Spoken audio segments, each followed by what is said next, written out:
Ano po kami tour baby? Pero isang school lang po kami.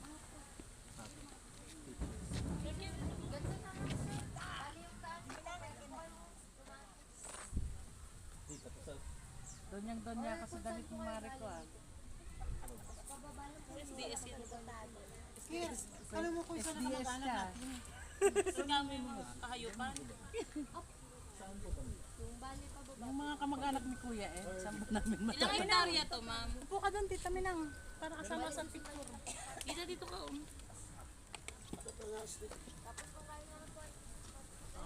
Kuya Ed, tingnan mo ang ganda nito, gulong lang. Tibay no.